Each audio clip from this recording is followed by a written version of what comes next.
Hi, my name is Pastor Jerry Ingalls from First Baptist Church in Newcastle, Indiana, and we are on a journey together. We're studying our Bibles. I'm writing a short devotional thought on every chapter of the Bible, and I'm sharing those with you. Today, we're concluding the book of Lamentations with Lamentations chapter 5. Is there any hope for a nation under judgment? Jeremiah's final appeal to Yahweh is found in Lamentations 5, verses 19 to 22, and I quote, "You, O Lord, rule forever. Your throne is from generation to generation. Why do you forget us forever? Why do you forsake us for so long?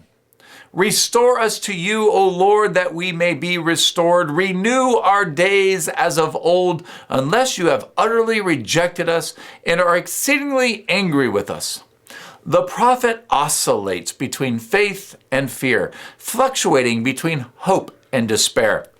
In this final chapter, the weeping prophet highlighted the chaos and anarchy of Judah's plight. Water and bread were costly. The land and property were seized, the women were raped, and the children were enslaved. The leaders were executed, and the people were humiliated. What hope did they have if God was righteously judging them for their sin and rebellion? Their hope was found in the promises of God, specifically the promise of Jeremiah 29, verse 14, "I will be found by you, declares the Lord, and I will restore your fortunes, and I will gather you from all the nations and from all the places where I have driven you, declares the Lord, and I will bring you back to the place from where I sent you into exile."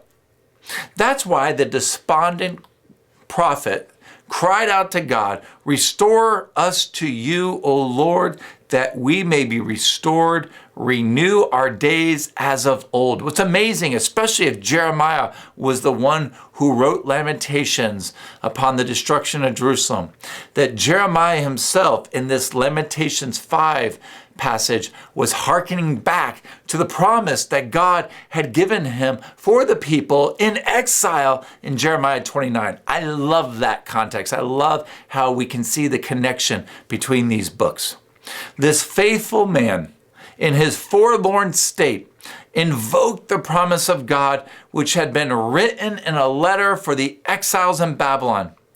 But this promise that was given to those in exile through a letter, it was just as pertinent to the remnant left back in Jerusalem in the ashes of God's judgment. I love how God's promises apply, even the promises from thousands of years ago for our nation today, which stands under judgment from God. Seize the moment and plea with God that he would restore to us the joy of his salvation, transforming the ashes of God's judgment into something beautiful for his glory. Seize the moment.